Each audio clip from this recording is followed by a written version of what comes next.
नमस्कार, आदाब। मैं हूं मारिया शकील।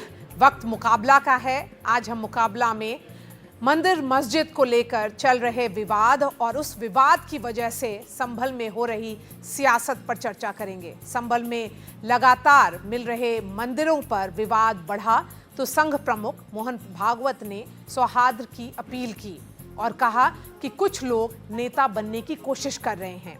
वहीं योगी आदित्यनाथ ने अयोध्या में मंदिर तोड़े जाने की चर्चा भी की और कहा कि मानवता को बचाना है तो सनातन ही एकमात्र रास्ता है। अब समाजवादी पार्टी प्रमुख ने संघ का जो बयान है उस पर समाजवादी पार्टी का कहना है कि उस बयान का वो स्वागत करती है, लेकिन साथ ही अखिलेश यादव ने ये भी कहा है कि जो संभल के जो सांसद हैं उन पर जो बिजली चोरी का आरोप लगा है उसकी कार्रवाई होनी चाहिए। आज हम मुकाबला में इसी बड़े मुद्दे पर चर्चा करेंगे। पहले ये रिपोर्ट देखिए।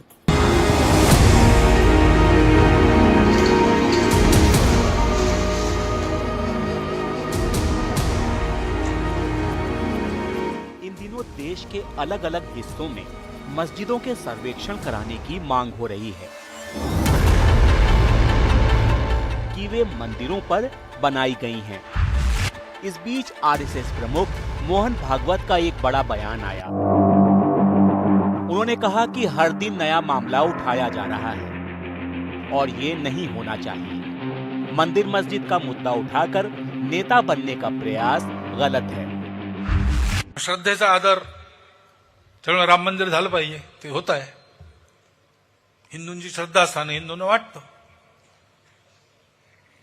परंतु असं केलं म्हणजे हिंदूमध्ये नेता होता येतं म्हणून किंवा अतिरेकी भूतकाळाच्या ओझ्याच्या परिणामामुळे अतिरेकी तिरस्कार, द्वेष, शत्रुता, संशय याच्या पोटी रोज एक नवीन प्रकरण काढणे हे कसं चालेल? हे नाही चालणार। गौरतलब है कि यूपी के संभल में अदालत के आदेश के बाद सर्वेक्षण के दौरान हिंसा भड़क गई थी। इसी बीच उत्तर प्रदेश के मुख्यमंत्री योगी आदित्यनाथ ने कहा कि मानवता को बचाना है तो सनातन ही एकमात्र रास्ता है। विकसित भारत के लिए हम सबको आगे मिलकर के काम करना होगा और मैं बार बार इस बात को कहता हूं कि अगर विश्व मानवता को बचाना है तो उसका एक ही मार्ग है, वह है सनातन धर्म का सम्मान करो। सनातन धर्म सुरक्षित है तो दुनिया में सब कोई सुरक्षित है। समाजवादी पार्टी संघ प्रमुख के बयान का स्वागत करती नजर आई, लेकिन साथ ही संभल में बिजली चोरी की कार्रवाई को लेकर योगी सरकार पर निशाना भी साधा। भागवत जी का बयान बिल्कुल सही है, लेकिन दुख बात इस बात का है कि उनके बयान को लोग मान नहीं रहे। उन्हें अपने शिष्यों के खिलाफ कार्रवाई करनी चाहिए। मुख्यमंत्री जी ने खेल अपने अधिकारियों के माध्यम से खेला है और अधिकारी बचने के लिए लगातार इस तरह का खेल कर रहे हैं, जानबूझ करके अपमानित कर रहे हैं वहाँ के लोगों को, खासकर मुसलमान भाइयों के घरों में छापा पाड़ रहे हैं, महिलाओं को अपमानित कर रहे हैं। ये पहली बार नहीं है जब संघ प्रमुख ने इस तरह का बयान दिया हो। अब सवाल ये है कि जिन लोगों के लिए मोहन भागवत ने ये नसीहत दी है, क्या वे इस पर अमल कर पाएंगे? Bureau report, NDTV India. मुकाबला में आज का सवाल है, संभल में लगातार मिल रहे मंदिरों के मायने क्या हैं? क्या मंदिर मस्जिद पर सियासत को तूल दिया जा रहा है? क्या एक खास समुदाय को निशाना बनाने की कोशिश की जा रही है? हमारे साथ यहाँ पर स्टूडियो में मौजूद हैं हर्षवर्धन त्रिपाठी, वरिष्ठ पत्रकार हैं, संजय सिंह, वरिष्ठ पत्रकार, राहुल लाल, वरिष्ठ पत्रकार हैं, मनीष शुक्ला जुड़ रहे हैं जूम से, तस्लीम रहमानी यहाँ पर स्टूडियो में हैं, अध्यक्ष हैं एमपीसीआई के, राजकुमार भाटी प्रवक्ता हैं सपा के, आचार्य प्रमोद कृष्ण भी जुड़ गए हैं हमारे साथ जूम से। लेकिन सबसे पहले मैं आपके पास जाऊंगी, मनीष शुक्ला जी। साफ तौर पर मोहन भागवत जी ने जो कहा है उसको भाजपा सुन नहीं रही, मान नहीं रही, ऐसा क्यों? बयान है ना, देखिए, भारतीय जनता पार्टी या पूरा जो हमारा वैचारिक परिवार है, उसने कहीं रिट नहीं दाखिल की। और जो संभल में हरिहर मंदिर वर्सेस जामा मस्जिद का विवाद है, उसमें कोई व्यक्ति रिट लेकर अपनी आस्था को लेकर माननीय न्यायालय में गए थे।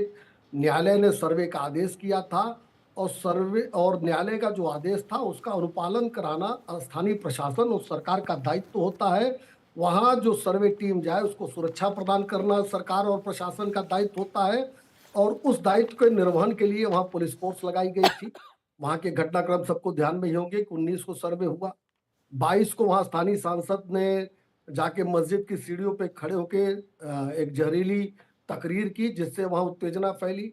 23 को कुंदरकी का जो रिजल्ट आया उसके बाद समाजवादी पार्टी के लोगों में बड़ी बेचैनी हुई और मेरा स्पष्ट आरोप है कि समाजवादी पार्टी ने राजनीतिक साजिश के तहत संभल में दंगे राजकुमार पाटी कराने जी, का प्रयास आप किया। पर आरोप है, आप जवाब दीजिए। नहीं, बातें तो मनीष शुक्ला जी इस अंदाज में कर रहे हैं कि जैसे ये बहुत ही दूध के धुले हुए हैं और बिल्कुल मासूम हैं और इन्हें कुछ पता ही नहीं है। जो कह रहे हैं संभल में विवाद था, संभल का विवाद कैसे शुरू हुआ? एक कोई सुप्रीम कोर्ट के वकील साहब हैं, उन्होंने खुद मीडिया को बताया, मैं नहीं कह रहा, कह रहे मुझे रात को सपना आया, सपने में आभास हुआ कि कल की महाराज यहाँ पर जन्म लेंगे। और वो पहुँच गए कोर्ट में। 1 बजे कोर्ट में जाकर उन्होंने एप्लीकेशन लगाई कि हम सर्वे के आदेश दिए जाएं। 3 बजे कोर्ट ने आदेश कर दिए। 5 बजे सर्वे शुरू हो गया, बिना विपक्ष को नोटिस दिए, बिना विपक्ष को सुने, बिना दूसरे पक्ष की को जाने हुए। फिर पहले दिन सर्वे शांतिपूर्वक हो गया और दूसरे सर्वे की ज़रूरत ही नहीं थी, सर्वे हो चुका था। फिर इन्हें, क्योंकि इनकी मंशा तो कुछ और थी, इनकी मंशा तो बवाल करने की थी, तो इन्होंने दोबारा सर्वे के लिए आदेश कराए। और फिर ये उस सर्वेयर के साथ बीजेपी के संघ के कार्यकर्ता गए और उग्र नारे लगाते हुए गए, बवाल किया, वहाँ अफवाह फैलाई, लोगों में संदेह पैदा हो गया और किसी ने कोई संदेह में, या मैं कहता हूँ अराजक तत्व भी थे वो, उन्होंने पथराव किया तो पुलिस को सीधे गोली चला देनी चाहिए थी। 5 लोग मार दिए। और अब इसको ये लेके पूरे देश में घूमेंगे, कहेंगे देखो हिंदुओं को चैन से नहीं जीने दिया जा रहा है। भागवत जी ने बिल्कुल सही बात कही है और भागवत जी ने जो कहा है इसे गहराई से समझने की जरूरत है। ये बीजेपी की अंदरूनी लड़ाई है। योगी आदित्यनाथ जी मोदी बनना चाहते हैं, मोदी की जगह लेना चाहते हैं। उन्हें लगता है कि तुम इस तरह की नफरती माहौल बना के, इस तरह के झगड़े करवा के, इस तरह हिंदू मुसलमान को लड़ा के ही मोदी की सीट तक पहुंच सकते हो। तो भागवत जी ने इशारा किया है कि ये ना सोचें कि मस्जिदों को खुदवा के हिंदुओं का नेता बन जाएगा। तो भागवत जी ने वो साफ इशारा योगी कर रहे हैं। आदित्यनाथ को उन्होंने इशारा किया। बिल्कुल 100%, 100% योगी जी को नसीहत दे रहे हैं वो कि इस गलतफहमी मत रहो कि इस तरह मस्जिदों को खुदवा के हिंदुओं का नेता बन जाओगे। चलिए, ये तो बहुत बड़ा इन्होंने कॉन्स्पिरेसी थियरी की बात कर दी। हर्षवर्धन जी, नहीं मारिया, मुझे लगता है कि देखिए भागवत जी हिंदू संगठन चलाते हैं, राष्ट्रीय स्वयंसेवक संघ। राष्ट्रीय स्वयंसेवक संघ अपनी स्थापना से एक बात तय है, हिंदू समाज का संगठन करना, एकत्रीकरण। लेकिन वो कभी भी एंटी मुस्लिम, मुसलमानों के खिलाफ पत्थरबाजी, उनसे जाके झगड़ा करना वो नहीं करता रहा है। और मैं तो कहूंगा कि हिंदू ही सिर्फ क्यों सुने, अगर भाटी जी कह रहे हैं, सब लोग कह रहे हैं, तो मुसलमान भी तो सुने ना। इस देश के हर व्यक्ति को सुनना चाहिए। वो कह रहे हैं दुनिया में ये एक ऐसा स्थान बनना चाहिए भारत, जहां सब मिलकर एक साथ रह रहे हैं। कब रहेंगे सब? जब न्यायालय की बात सुनेंगे, जब कोई आदेश आ गया उससे कानूनी तरीके से निपटेंगे। पत्थर लेकर नहीं निपटा जा तस्लीम सकता। रहमानी, मुझे लगता है ये बात ये आप पर भी लागू होता है।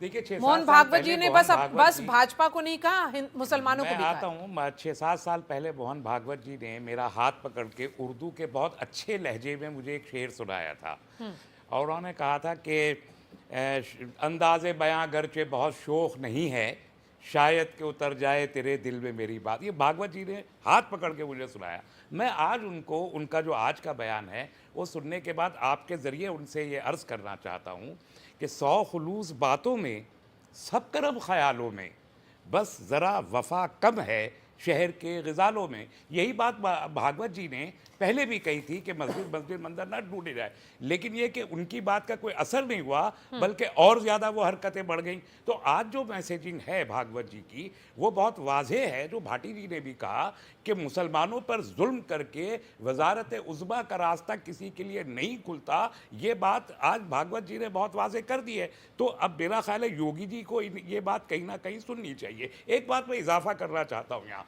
हम भारत के लोग, हम भारत में इतनी बड़ी शक्ति है, इतना बड़ा हमारा कैपेसिटी है कि सारी दुनिया में जो रीजनल एंड रिलीजियस कॉन्फ्लिक्ट भयानक तौर पर चल रहे हैं, शायद मंगोलों के ज़माने से ज़्यादा भयानक चल रहे हैं, इसमें भारत का एक रोल है।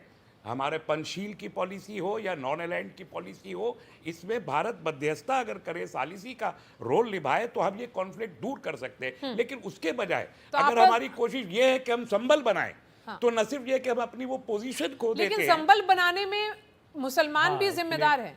देखिए, मुसलमानों की जिम्मेदारी संभल बनाने में कम से कम नहीं है। वो भाटी जी ने पूरा जो परिप्रेक्ष्य है वो बता दिया। संभल बनाने में तो जिम्मेदारी उन्हीं लोगों की है जो प्रधानमंत्री बनने के लिए यहाँ हिंदू मुस्लिम करके चलिए मस्जिदों मनीष को खोदना शुक्ल चाहते जी, हैं। एक बार फिर से जवाब दीजिए। देखिए, मैं दो बातें कहूंगा कि आपके चैनल पे बैठ के तथ्यात्मक 2-3 बातें झूठ कही गई, सत्य से विपरीत कही गई। एक तो इन्होंने कहा 19 तारीख को सर्वे शांतिपूर्वक निपट गया था, जबकि पब्लिक डोमेन में है। तमाम बात विष्णु जैन ने और सर्वे टीम ने बताया। उस दिन भी समाजवादी पार्टी के जो सांसद है जियाउर रहमान बर्क अपने 200-250 समर्थकों के साथ उस हरिहर मंदिर वर्सेस मस्जिद जामा मस्जिद के परिसर में पहुंच गए थे, और उसके बाद उन लोगों को निकलना पड़ा था, अंधेरा हो गया था, इसलिए अगले दिन अगली बार सर्वे की आवश्यकता थी। तो जब इन लोगों को इतनी झूठ बोलनी पड़ रही, इसी से इनकी मंशा समझी जा सकती है। और ये जो जियाउर रहमान बर्क हैं, सांसद किस पार्टी के हैं? भारतीय जनता पार्टी के कहने पे गए थे उस दिन। 22 तारीख को मस्जिद पर की सीढ़ी पर खड़े होकर जहरीली तकरीर उन्होंने भारतीय जनता पार्टी के कहने पे की थी।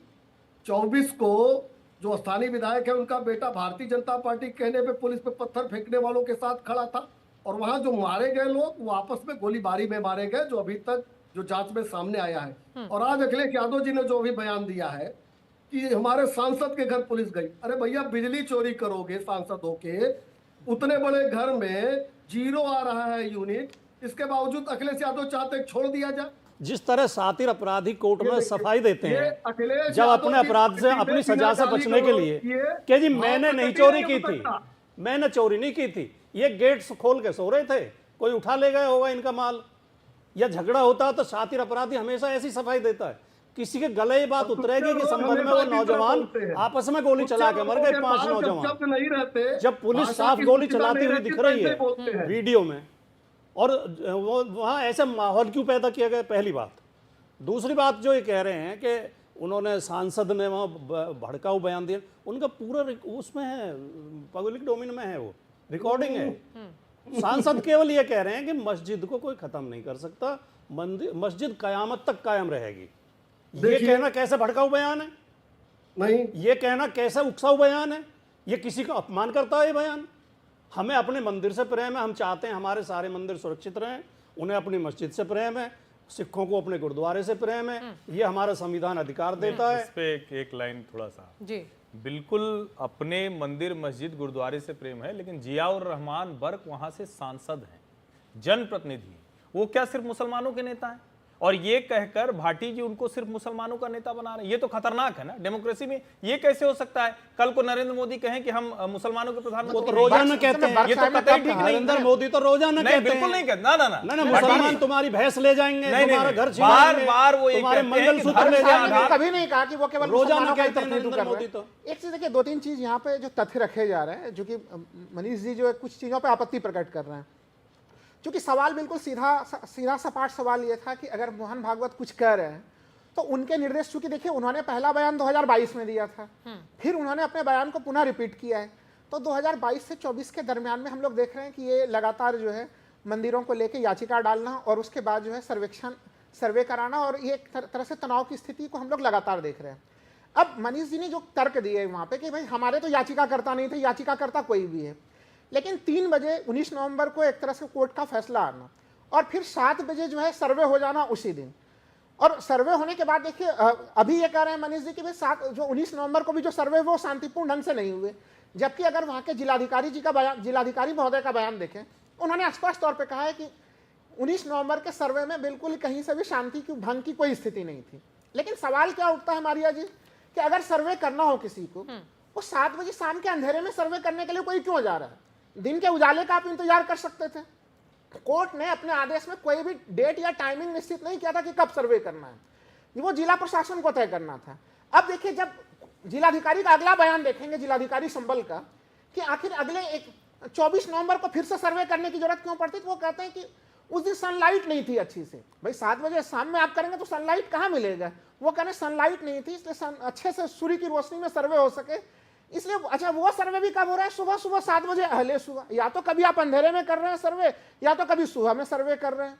तो ये पूरे प्रक्रिया दिखा रही है कि कहीं न कहीं न्यायिक प्रक्रिया का यहाँ पे, और प्रशासन जिस तरह से, जो कि सेकेंड सर्वे के लिए कोर्ट से कोई आदेश नहीं लिया गया था। तो ये तो देखिए यहाँ पे एक स्थितियां ऐसी कि जो तथ्य हैं वो एक लाइन में तथ्य नहीं दिख रहा है। वो सीक्वेंस जो आपने समझाया, नहीं बिल्कुल, मैं एक जगह तथ्यात्मक गड़बड़ कहीं पे मैं बता देता हूँ। जब आप कहते हैं कि बिना कोर्ट के आदेश के गया, तो बिना कोर्ट के आदेश के होता तो ये कोर्ट का कंटेम्प्ट हो जाता, अब तक लोग जेल गए होते। कोर्ट कमिश्नर ही लेकर सबको गए।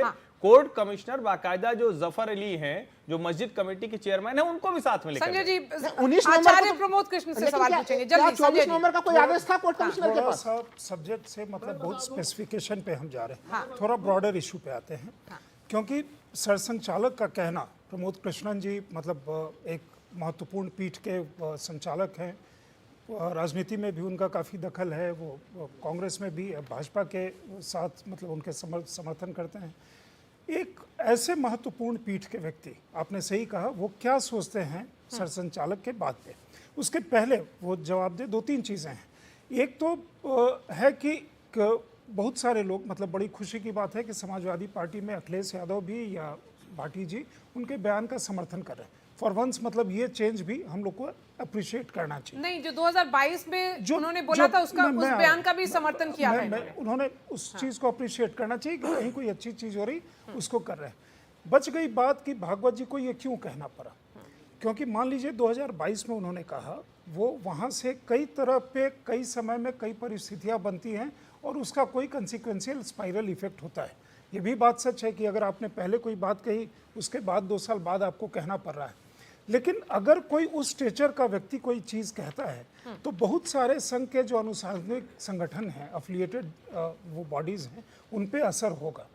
ये बाकी जो मतलब वो सब, जैसे कई बार लोग कहते हैं ना कि सारे हिंदू का प्रतिनिधित्व तो आरएसएस करता है क्या, या बीजेपी करता है क्या, हम भी तो हिंदू हैं। प्रमोद कृष्णन जी से हम ये जानना चाहेंगे कि आप क्या सोचते हैं कि आरएसएस चीफ का कहना मतलब कितना इम्पैक्टफुल होगा और कितना इम्पैक्टफुल होना चाहिए? क्योंकि आइडली जब वो कह रहे हैं और एक सूत्र में बांधने की बात है, साथ में सनातन की भी बात है, और ये भी कहते हैं कि वो जो हिंदू और मुसलमान की जो एंसेस्ट्री, भारत के जो मुस्लिम हैं उनकी एंसेस्ट्री एक तरह की जोड़ते हैं। इस परिप्रेक्ष्य में मतलब ऐसे पीठ के जो राजनीति भी समझते हैं और धर्म भी समझते हैं। चलिए बताइए आचार्य जी। जी,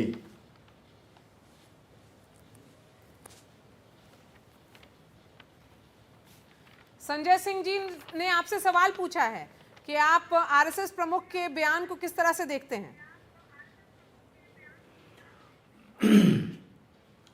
देखिए मारिया जी,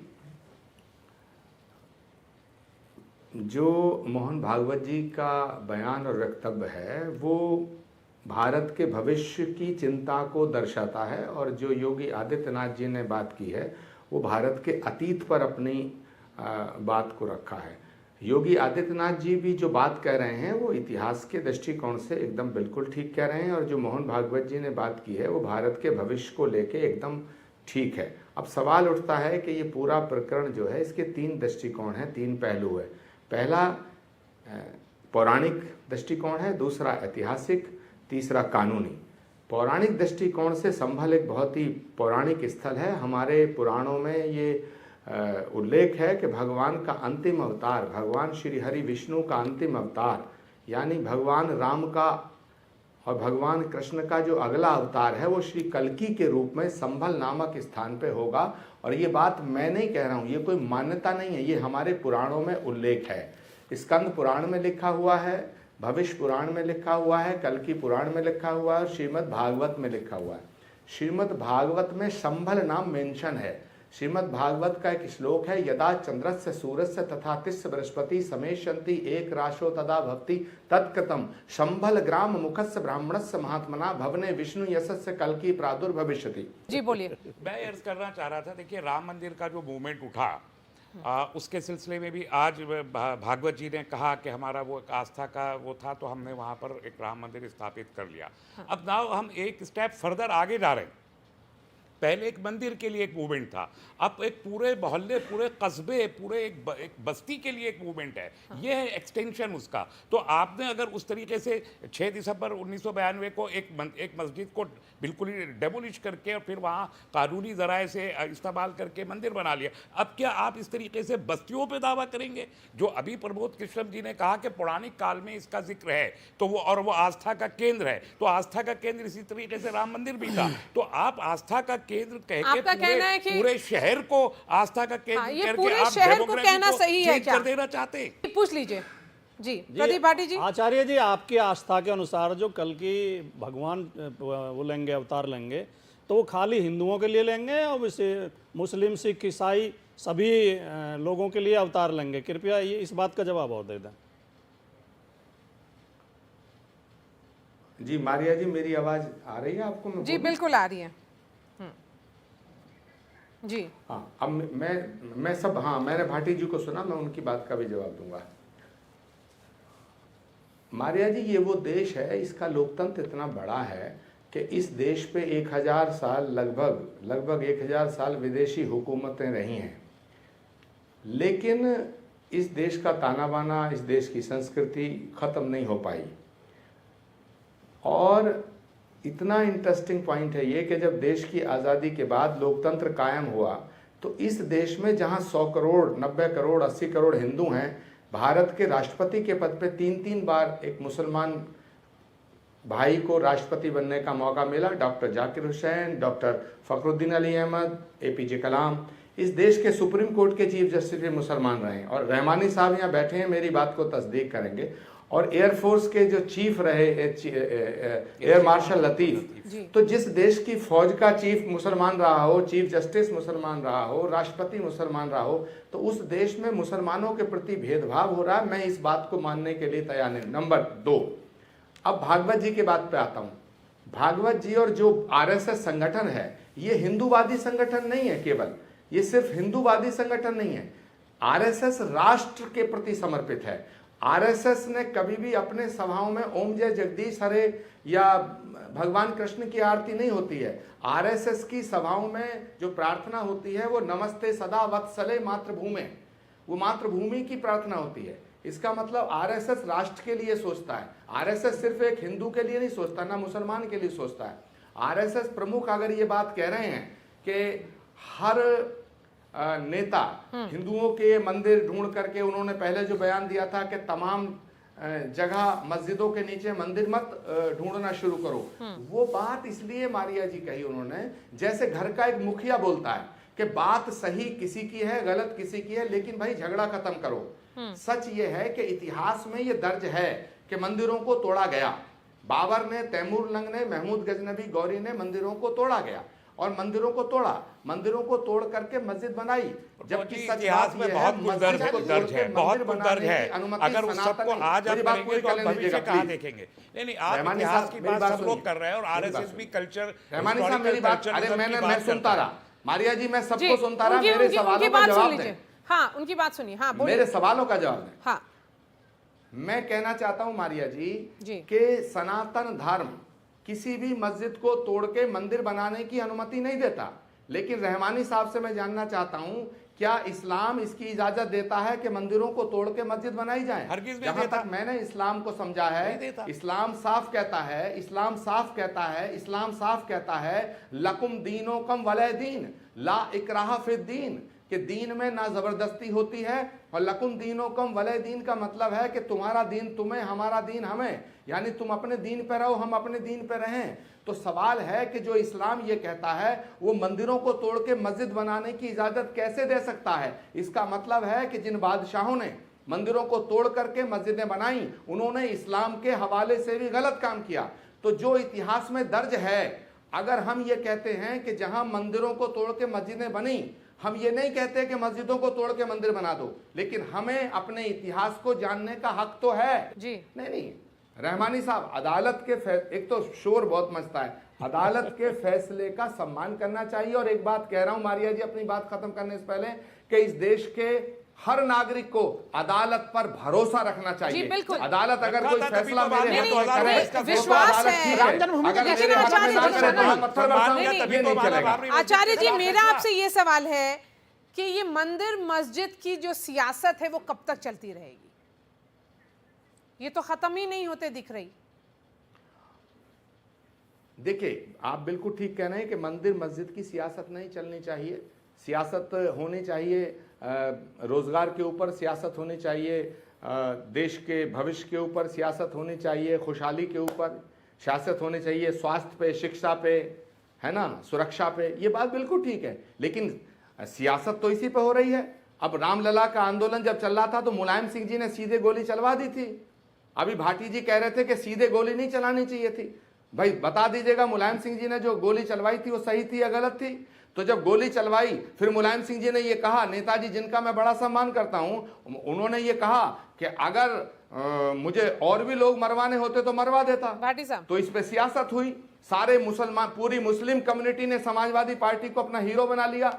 तो ये सोचना हिंदुओं को भी पड़ेगा और ये मुसलमानों को भी सोचना पड़ेगा कि हमें कौन बेवकूफ बना रहा है और हमें कौन हमारे मुस्तकबिल को अच्छा कर रहा है। चलिए भाटी साहब जवाब दीजिए। आचार्य जी को पता सब कुछ है, लेकिन आचार्य जी की मजबूरी है। आजकल आचार्य जी कहीं और जगह बनाना चाह रहे हैं, सच बोलने की हिम्मत नहीं कर पा रहे। भारत के उच्चतम न्यायालय का आदेश था आचार्य जी, मगर मैं एक भी शब्द गलत बोलूं मुझे टोक देना। सुप्रीम कोर्ट का आदेश था अयोध्या में बाबरी मस्जिद को कोई नुकसान नहीं पहुंचना चाहिए।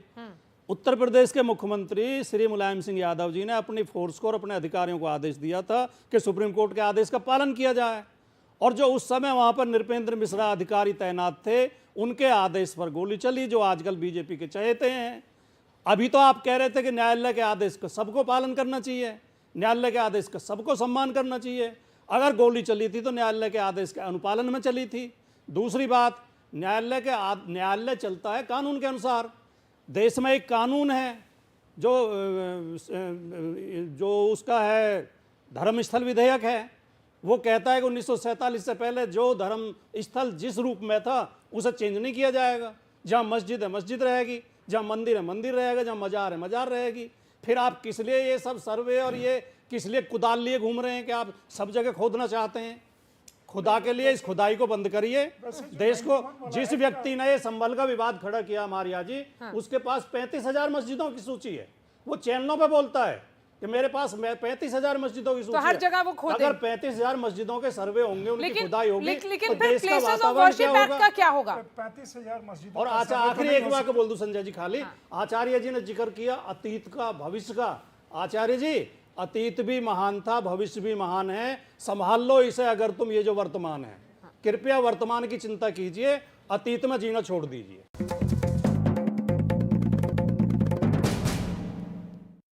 देखिए, एक मोहन भागवत ने किसी तरह का उस पर लीड डालने की कोशिश की है। दूसरा चीज है कि 91 का जो एक्ट है, प्लेसेस ऑफ वर्शिप एक्ट, एक तो वो किस परिप्रेक्ष्य में आया। दूसरा चीज है कि उसमें मतलब बहुत सारे ऐसे प्रावधान हैं, जैसे एएसआई प्रोटेक्टेड मॉन्यूमेंट का। अब संभल एएसआई प्रोटेक्टेड मॉन्यूमेंट है। चलिए, संभल में कोई जैसे रहमानी साहब की पूरा शहर आप क्लेम कर लेंगे तो फिर वो डिबेट कहीं और चला जाता है। फिर वो डिबेट बढ़ करके वक्त पे चला जाएगा कि आप कैसे कोई चीज़ क्लेम कर सकते हैं, पूरा मतलब पूरा मंदिर, पूरा गांव, पूरा शहर। हमें उस डिबेट से बचना चाहिए, क्योंकि एएसआई प्रोटेक्टेड मॉन्यूमेंट में अगर एएसआई के लोग नहीं जा सकते हैं तो वो भी एक इशू है। मैं ये नहीं कह रहा हूँ।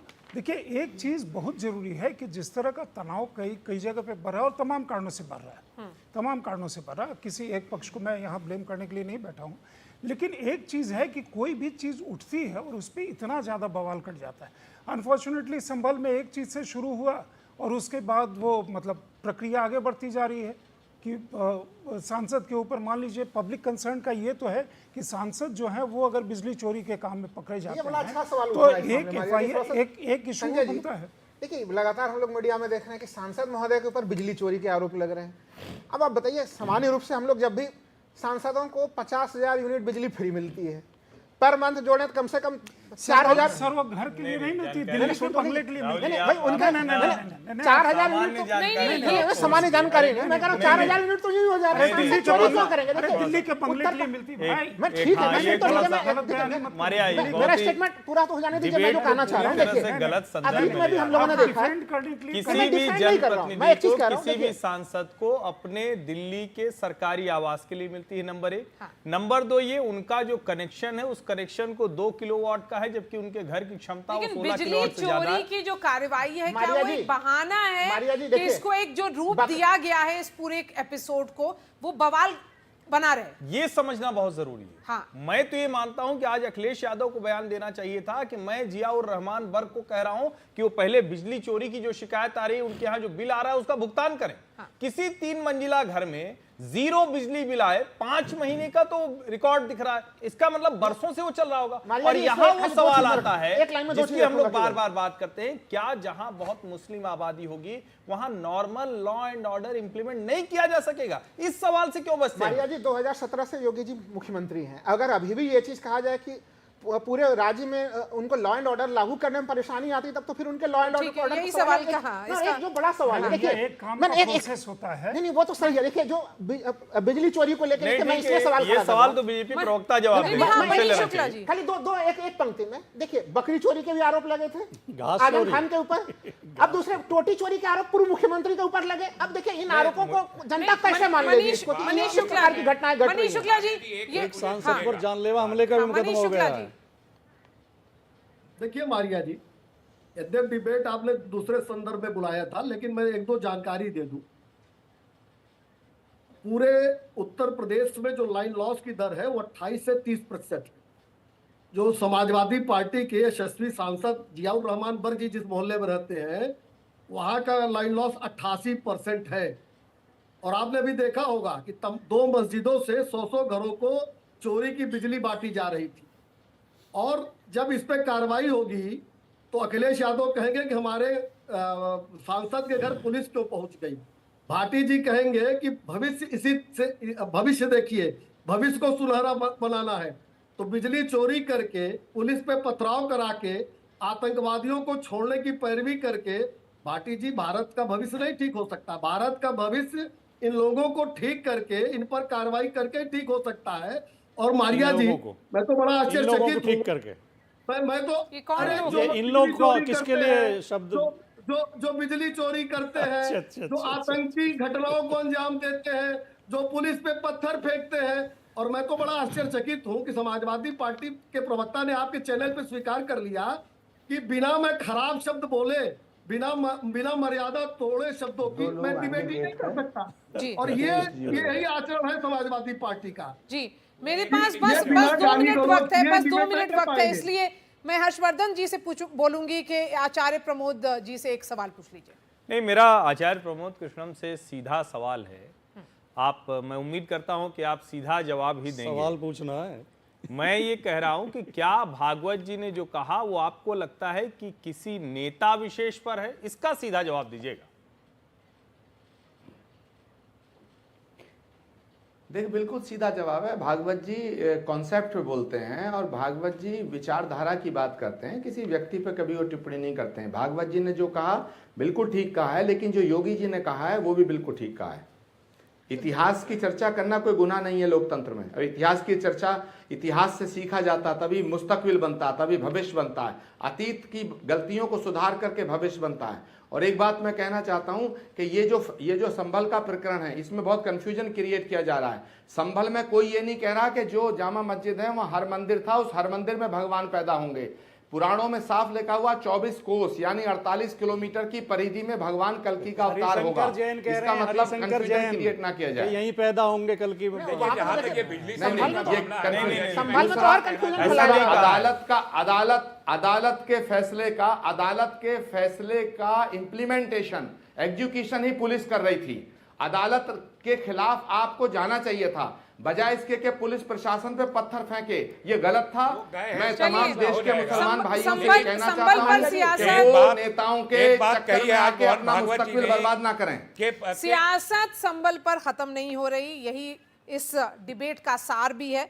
हमारे साथ जुड़ने के लिए बहुत बहुत शुक्रिया। मुकाबला फिर से करेंगे एक नए एपिसोड के लिए, आप हमारे साथ जुड़े रहिए।